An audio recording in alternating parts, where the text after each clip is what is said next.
Good morning to all. Well, I shouldn't say good morning. It's evening somewhere and it's afternoon somewhere. But hello and welcome to another episode of Walk the Talk with me, Marlies Calvert, and with Isla Redden. And we are going to talk, it's episode 10 already, and we are going to talk today about something that's really important to every single parent out there, because that is a question that I'm sure you've asked yourself before and you've asked other people before, because there's so much information out there today. So much advice is technically readily available to you, but how do you know what is going to be best for you and best for your child? That's what we want to talk about today. And I think Isla is going to kick us off with a beautiful story that she has to share. And then we're just going to have this wonderful conversation about how you can possibly know what will be best for you. So thank you, Isla, for joining me today. I look forward to hearing your story that you want to share. So, as always, Marilyse, a pleasure. And as we were talking before recording here around this idea, what I remembered was a story that actually is from when my boys were younger, but stuck with me because it obviously stuck with me because I'm able to tell you this story now, and my kids are adults. So, in our neighborhood, there was a family that had actually a boy and a girl, and I had two boys, but the kids were very close to the same ages as my kids, and kids used to play together. And one day my boys had been at their house and came home what I considered to be really early. Like, they didn't need to be home at that time in the afternoon. And I questioned, kind of, did something happen? Why were they back?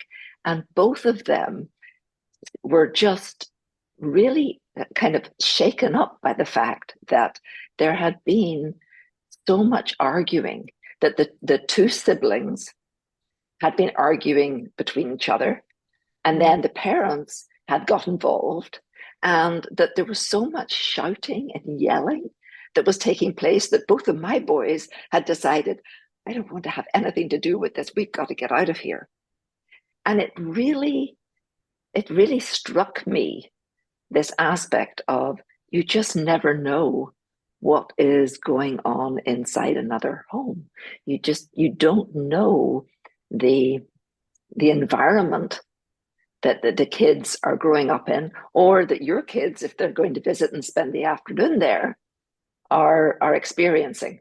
And going back to this thought about how do you know what's right for your child, I think that it's very much, it becomes over time, it's about intuition.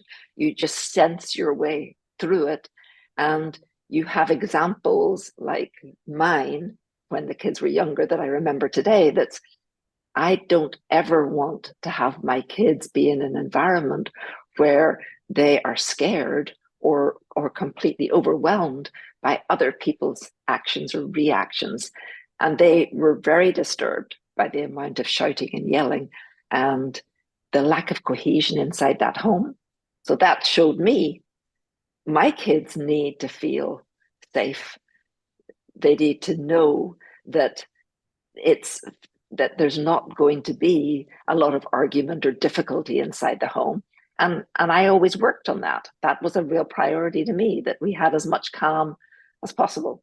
So that was kind of my thought of what came to mind about looking outside for help, potentially, and then realizing that, oh, other people are doing parenting. They're doing it differently, but I don't want to do it the way they're doing it. That would never work for me. What a wonderful thing that your children realize that. It actually confused them so much and upset them so much that they'd rather go home, which is unusual because, I mean, normally they want to play longer, not shorter. So that's amazing that they knew instinctively, they knew what works for them. And when they were confronted with the opposite of that, it upsets them so much that they decided they'd rather go home. And that to me is amazing, because I do think children know what really works for them and what doesn't. And for us to be able to find what is best for us and for our children, we need to listen to one another. You know, you could immediately appreciate what they were saying because you knew what they were used to and what works for them.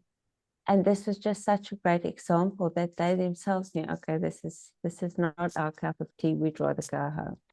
And that's amazing because it opened the doors to so many conversations you could have after that about, remember that time when you just knew that this would not work for you? You know, it's one of those times. Let's go back to that again. What do you feel inside of you? How do you know whether this is a right fit for you or not? And to learn to respond more to those promptings. And I think that's a very good point. I wonder now, as we're having this conversation, how much of the fact that my boys were together, there were two of them there.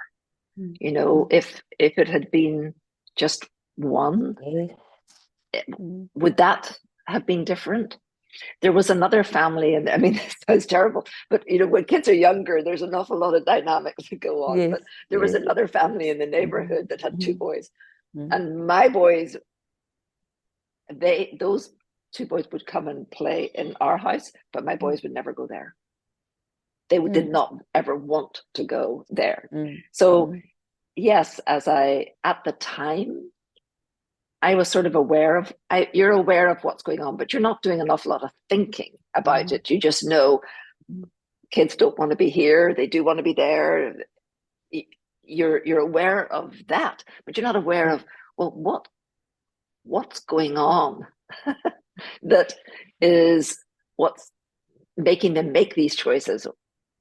What's happening that's in those feelings. And I think that what you bring up, and I certainly wasn't really paying any attention to it at the time, is the opportunity to talk about it. And that would have been golden, you know, to have actually been able to be mindful enough to take the initiative and say, well, tell me what it is, what's happening, what are you feeling, that you're making these decisions, that you just don't want to be there. That is information and wisdom, I think, that was lacking when we were younger. People didn't talk as openly and freely about things as everyone tends to do today. And I think everything, the pros and cons to everything. I think sometimes today they talk about things they really don't need to, but that's okay as well. Communication, we've learned the value of clear, open communication. And we both said every time that we talk, I think it really comes out how much we both learned to value powerful communication, being able to talk about anything and everything, to me, is the best recipe for hope and success and joy and peace and everything else that you want to install in the home. For me, communication is key to everything, because even in bad moments, if you can talk about it, you will find the best possible answer to whatever it is that you need. If you are able to talk about hurt and damage that was done, you will be able to get to the healing so much faster. If you are able to talk about insecurities and fear that you or your children might have, you will be able to get to solutions that leaves everyone at peace and more fulfilled. So for me, communication is so key, and it's a simple, but maybe I should just allow you to talk about that aspect before I can reflect on a story that I have that also speaks to this. Yeah. Well, yes, I mean, I think it is communication. What I'm aware of is the communication. I was much, much better at that when the kids were teenagers. Mm. I did understand, although I wasn't able to verbalize it, I can see it in hindsight, but I did understand that my role was much more of a team player with them. It was much more of a partnership. It wasn't do this, do that, because it doesn't work. And I knew it didn't work. So as a parenting my teenagers it wasn't easier. It was different. I was aware of that. I see now that I could have been way more aware in the younger years, but nobody ever spoke to me like that. I mean, my parents it's so authoritarian. I grew up, this is the way it is. And there was so much that was unsaid. I mean, the majority was unsaid. It was all these looks and it was you just knew you were in trouble. But nobody ever told you what exactly it was that you were doing. It was just be careful because you got the look. So I think that being able to communicate, being able to actually put words on things, and as we look at what this question was, what's right for you and your child, it's what's right is going to be that you think about what's right, not that you're just reacting. Because I think that's what happens. Yeah, yes. Yeah. Or you're looking at other people and or you're listening to other people and you're going, oh, well, they're telling me I should do it like this. Well, no, know that you know your kid and you know yourself and you know intuitively what's right, and you will get it wrong. We all do. You will make mistakes. But if you go with sensing what feels right, you're more likely to be successful than unsuccessful. And it's so good what you say, to explore those options with your child, having conversation around it, is because there are things that you feel intuitively are better or worse for them, and they also have that intuition, and to help them develop that more, to hear, okay, in this situation, this is what I'm feeling, what do you think? Not just you will do this because I feel this is right, but what do you think? And this is the thing, your boys reacted to what they were feeling deeply inside, and that's what brought them home, which is fantastic. And it's, as you say, it's probably because both of them were there, so they both felt empowered in the uncomfortable feeling that they were feeling, so they were able to act on it. Now, for me, when we discussed this, the first thing that came to mind was schooling, because there were 3 children first, and then came the fourth one. And with those 3, I could so clearly see the differences in what they needed and how different places affected them. So they were all 3 in different schools, and for reasons, because I could clearly see that place would be better for that character, and that one would be better for that character. And we worked through it. So they were all 3 allowed to go to different schools. And then when my son was younger, got to go to school. This is the type of school that would probably fit your personality and character better. But then as he grew up, and we realized that, for everyone else, their friends, it was all fine. They were happy there, but he was desperately unhappy. And because that's exactly how I felt when I was young, I was able to say, okay, but then this school might not be the best fit for you. Let's look at what it is that helps you learn, that you respond better to the kind of environment that is better for you. And so literally all 4 of them went to 4 very different types of schools. And that was fantastic, because when I was growing up, I just went wherever my siblings went first. And we were very different people. So in a school that my sister was incredibly happy in and excelled in, I was miserable. It was absolutely awful for me. And my parents didn't know at the time that they, maybe I should have just been in a very different school. And I was constantly in trouble. It's like, why can't you just fit in? Why can't you? Everyone else was happy in the school. What's wrong with you? Why aren't you happy here?